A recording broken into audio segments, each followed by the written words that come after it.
Olá pessoal, tudo bem com vocês? Bom, para quem não me conhece, meu nome é Mariana e hoje daremos sequência à nossa leitura da Bíblia inteira em um ano. Já estamos no dia 116 e vamos seguir a partir de Juízes 6, que diz o seguinte: Gideão. De novo os israelitas fizeram o que o Senhor reprova, e durante 7 anos ele os entregou nas mãos dos midianitas. Os midianitas dominaram Israel. Por isso, os israelitas fizeram para si esconderijos nas montanhas, nas cavernas e nas fortalezas. Sempre que os israelitas faziam as suas plantações, os midianitas, os amalequitas e outros povos da região a leste deles as invadiam. Escapavam na terra e destruíam as plantações ao longo de todo o caminho, até Gaza, e não deixavam nada vivo em Israel, nem ovelhas, nem gado, nem jumentos. Eles subiam trazendo seus animais e as suas tendas, e vinham como enxames de gafanhotos. Era impossível contar os homens e os seus camelos. Invadiam a terra para devastá-la. Por causa de Midian, Israel empobreceu tanto que os israelitas clamaram por socorro ao Senhor.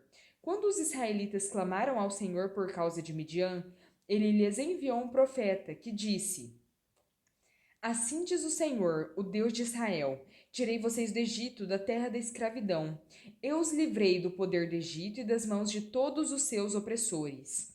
Expulsei-os e dei a vocês a terra deles. E também disse a vocês: Eu sou o Senhor, o seu Deus. Não adorem os deuses dos amorreus, em cuja terra vivem, mas vocês não me deram ouvidos. Então o anjo do Senhor veio e sentou-se sob a grande árvore de Ofra, que pertencia ao abiezrita Joás. Gideão, filho de Joás, estava malhando trigo num tanque de prensar uvas, para escondê-lo dos midianitas. Então o anjo do Senhor apareceu a Gideão e lhe disse: O Senhor está com você, poderoso guerreiro. Ah, Senhor, Gideão respondeu: Se o Senhor está conosco, por que aconteceu tudo isso? Onde estão todas as suas maravilhas que os nossos pais nos contam quando dizem: Não foi o Senhor que nos tirou do Egito? Mas agora o Senhor nos abandonou e nos entregou nas mãos de Midian.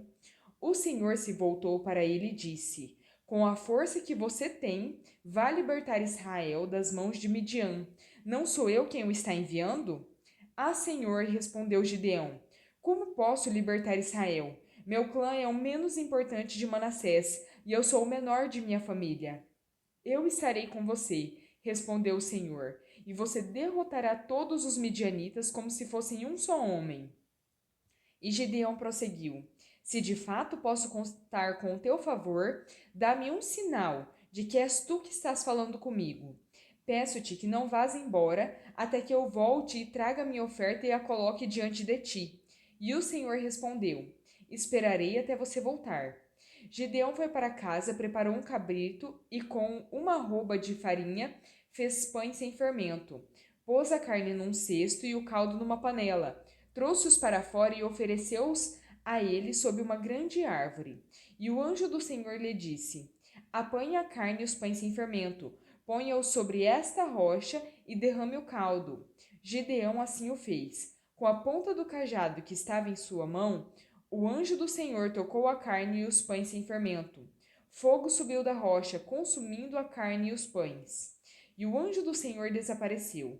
Quando Gideão viu que era o anjo do Senhor, exclamou: Ah, Senhor soberano! Vi o anjo do Senhor face a face.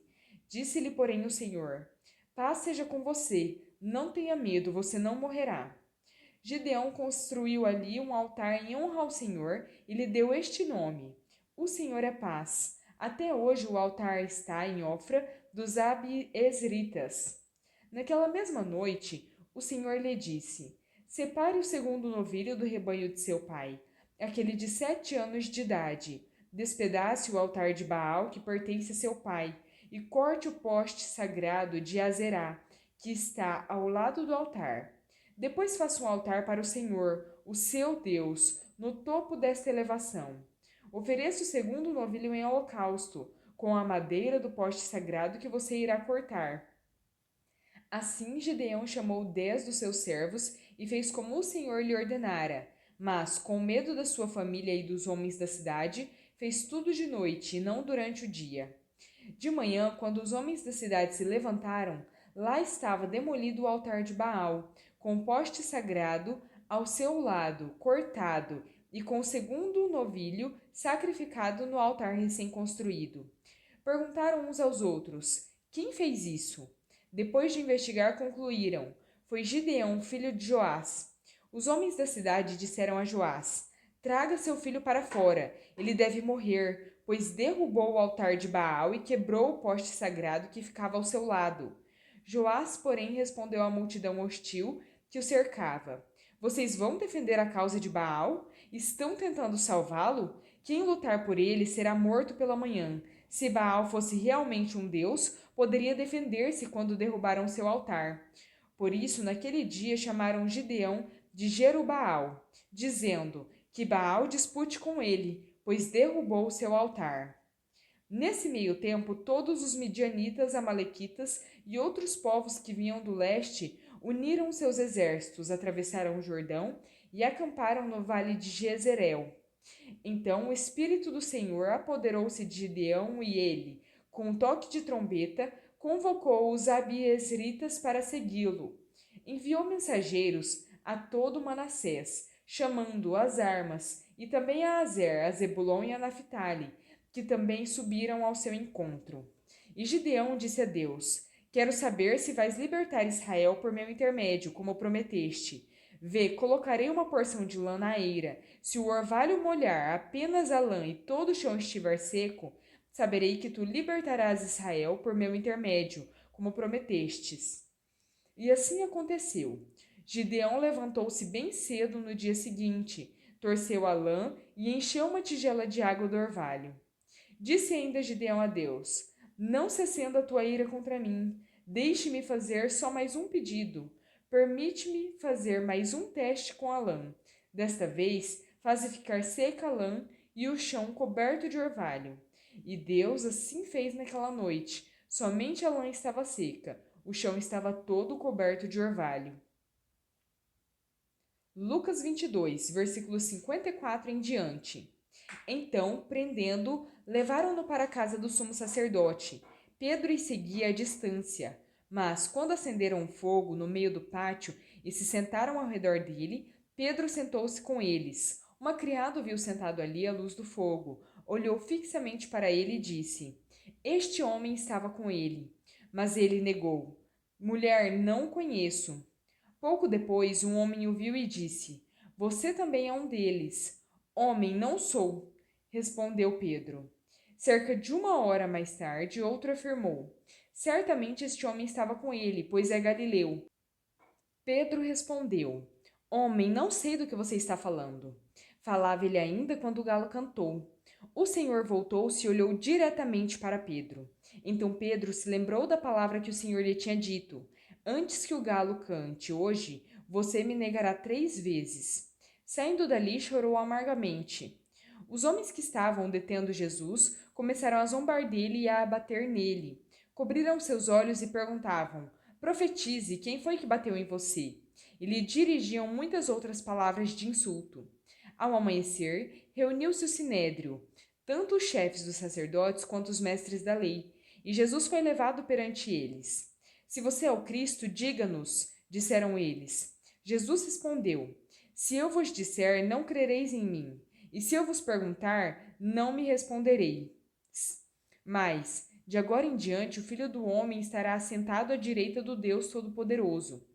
Perguntaram-lhe todos: então você é o Filho de Deus? Vós estáis dizendo que eu sou, respondeu ele. Eles disseram: por que precisamos de mais testemunhas? Acabamos de ouvir dos próprios lábios dele. Lucas 23. Então toda a assembleia levantou-se e o levou a Pilatos, e começaram a acusá-lo, dizendo: encontramos este homem subvertendo a nossa nação. Ele proíbe o pagamento de imposto a César e se declara ele próprio Cristo, um rei. Pilatos perguntou a Jesus: você é o rei dos judeus? Tu o dizes, respondeu Jesus. Então Pilatos disse aos chefes dos sacerdotes e à multidão: não encontro motivo para acusar este homem. Mas eles insistiram: ele está subvertendo o povo em toda a Judéia com os seus ensinamentos. Começou na Galiléia e chegou até aqui. Ouvindo isso, Pilatos perguntou se Jesus era galileu. Quando ficou sabendo que ele era da jurisdição de Herodes, enviou a Herodes, que também estava em Jerusalém naqueles dias. Quando Herodes viu Jesus, ficou muito alegre, porque havia muito tempo queria vê-lo. Pelo que ouvira falar dele, esperava vê-lo realizar algum milagre. Interrogou-o com muitas perguntas, mas Jesus não lhe deu resposta. Os chefes dos sacerdotes e os mestres da lei estavam ali, acusando-o com veemência. Então Herodes e os seus soldados ridicularizaram-no e zombaram dele. Vestindo-o com um manto esplêndido, mandaram-no de volta a Pilatos. Herodes e Pilatos, que até ali eram inimigos, naquele dia tornaram-se amigos.